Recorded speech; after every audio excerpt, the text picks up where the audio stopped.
Birodarlar,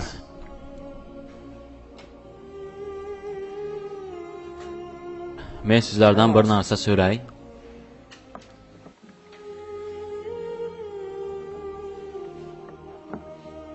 Nima sizlarni Allohdan uzoqlashtiradi? Allohni unutishingizga nima majbur qiladi sizni? Men faqat shuni so'ramoqchiman.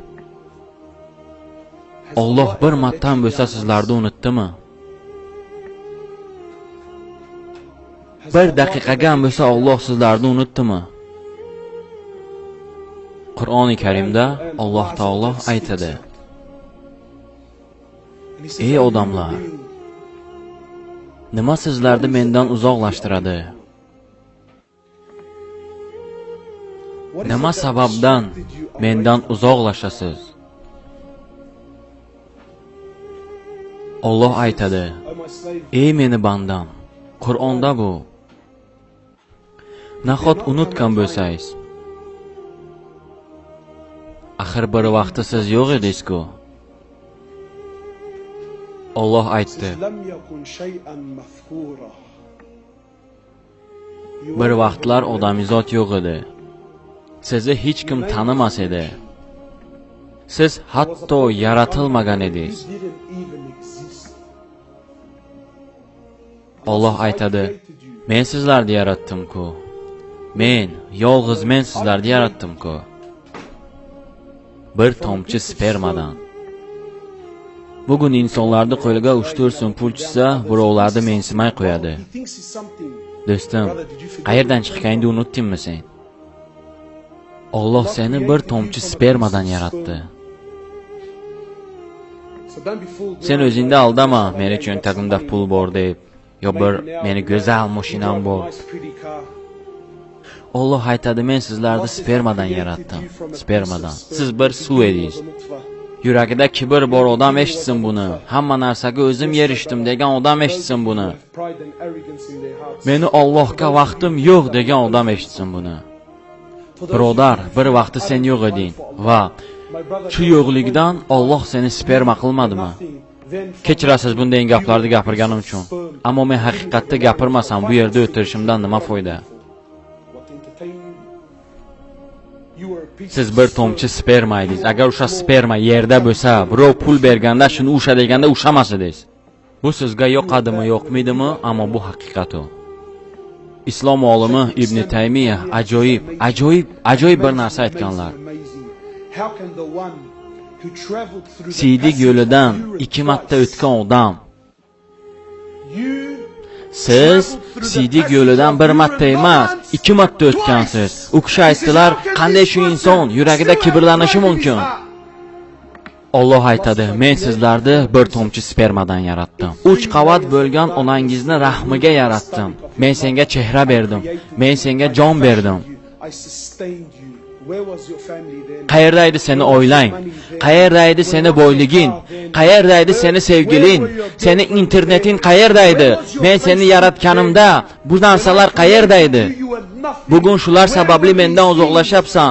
Shu narsalar onangni qornida bo'lganingda qayerda edi? Bugun shu narsalar sababli mendan uzoqlashyapsanmi sen? 9 oy onangni qornida men seni boqmadimmi? Puling yo'q edi, fabrikang yo'q edi, olim emas eding, kompaniyang yo'q edi, hech niman yo'q edi. Men seni boqmadimmi 9 oy? 9 oy onangni qornida kim seni suvda cho'milishni o'rgatdi? Kim? Qaysi maktab? Kim senga onangni qornida 9 oy suvda turishni o'rgatdi? Alloh. 9 oydan keyin Alloh imkonsiz narsani imkonli qildi. Alloh imkonsiz narsani imkonli qildi. Nimaga? Sen bu dunyoga kelishing uchun. Iltimos menga tushuntiring, mana shuncha bir inson qanday mashinchagina joydan chiqishi mumkin? Alloh seni bu dunyoga kelishing uchun imkon yaratdi. Sen tug'ilding. Yalang'och, chorasiz. Hech narsang yo'q edi. Seni qo'ling bor edi, ammo sen usha olmasding. Oyog'ing bor edi, sen yura olmasding. Seni tishing bor edi, sen yeya olmasding. Kim senga rizq berdi o'sha vaqtda? Onangni ko'kragidagi sut. Shu bugunga davr butun olimlar, butun ilmlari bilan, butun texnikalari bilan, butun pullari bilan ona ko'kragidagi sutdek bir shirin sut yarata olmadilar.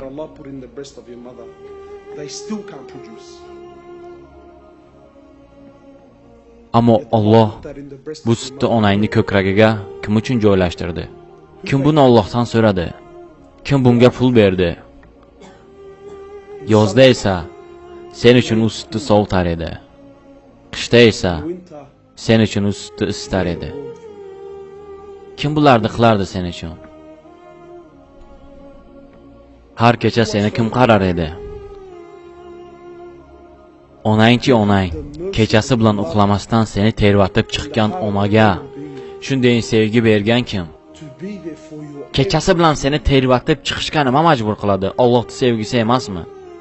Seni qo'llaring tuta olmas edi, Alloh bunga ruxsat berdi. Oyoqlaringchi yura olmas edi, Alloh bunga ham ruxsat berdi. Alloh senga tish berdi. Alloh senga aytayapti. Alloh senga aytayapti. Seni yuraging har bir urishi uchun Allohdan ruxsat so'raydi. Alloh bir martadan bo'lsa yo'q dedimi? Tasavvur qiling, bir kunda 100 mingga yaqin yurak urishi. Alloh bir martadan bo'lsa yo'q dedimi? Seni vujuding Allohdan ruxsat so'raydi nafas olish uchun. Alloh bir martadan bo'lsa yo'q dedimi? Hatto sen harom qilayotganingda, hatto sen zino qilayotganingda, hatto o'zingga o'zing zarar berayotganingda, Allohning g'azabini keltirganingda, Alloh harom qilgan narsani qilayotganingda, o'zingni zararing uchun qilayotganingda, hatto o'sha vaqtda seni yuraging Allohdan ruxsat so'raydi. Alloh o'shanda ham ruxsat beradi.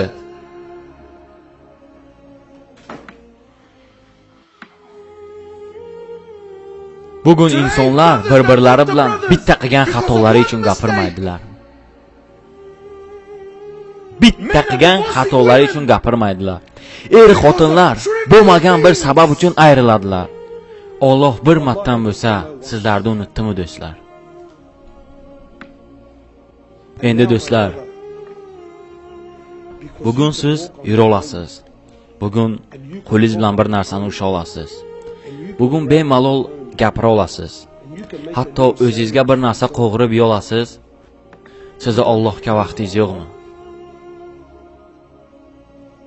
Siz bandmisiz? Sizga bu kerak emasmi? Siz Allohga shunday minnatdorchilik bildirasizmi? Tasavvur qiling, men siz yoningizga keldim. Siz menga bir tovoqda ovqat berdingiz. Men yoningizga keldim, dedimki, birodar, meni yegan ijtimoiy narsam yo'q. Menga biror nima ber. Siz menga bir tovoqda ovqat berdingiz. Men tovoqdagi ovqatingizni yedim va tovog'ingizga tupurdim.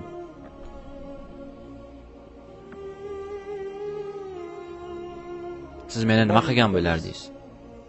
Allohga qasamki, birodarlar, bizni Allohga ehtiyojimiz bor.